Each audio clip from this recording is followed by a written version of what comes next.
예, 그럼 계속해서 산업계 소식들도 체크해 보도록 하겠습니다. 코로나19 사태로 세계 경제가 침체되면서 국내 기업의 수출도 빨간불이 켜졌는데요. 정부는 40여 개국에서 지원 요청이 3달 정도로 세계적인 성공 사례가 된 K-방역의 수출길을 넓히는 데 힘을 모으기로 했습니다. 이재경 기자가 보도합니다. 정부는 대외경제 장관회의를 열고 코로나19로 인한 대외 환경 변화를 반영해 올해의 대외경제 정책 방향을 수정했습니다. 우선 K-방역의 성공에 따라 높아진 국가 위상을 활용해 새로운 기회를 만들기로 했습니다.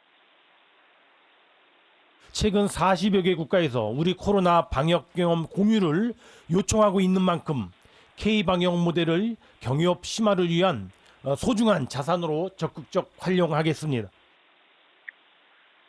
개도국의 경우 보건, 의료 인프라가 부족할 뿐 아니라 자본 유출, 공적 개발 원조 ODA 감소 등으로 타격이 큰 상황입니다.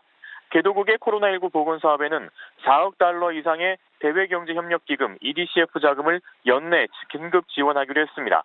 총 26개 저소득 국가에는 1억 1천만 달러 상당의 채무의 상환을 유예합니다.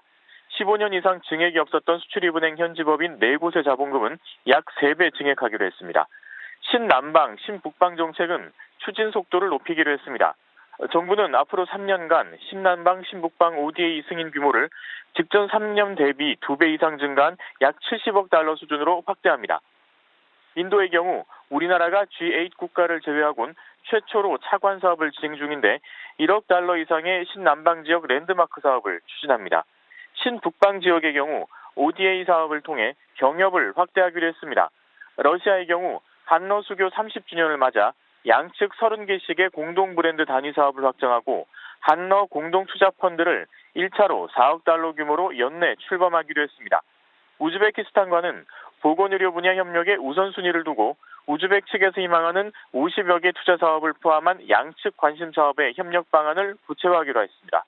그 외 통상 분쟁이나 일본 수출 규제 같은 리스크 요인은 면밀히 모니터링하기로 했습니다. 입국 제한이나 교육 차질 같은 기업의 어려움은 정부가 나서서 해결한다는 방침입니다. 정부는 대규모 프로젝트의 발굴과 기획, 입찰을 체계적으로 지원하기 위해 다음 달 중에 해외 인프라 수주 활성화 방안도 내놓을 예정입니다. 머니투데이 방송 이재경입니다.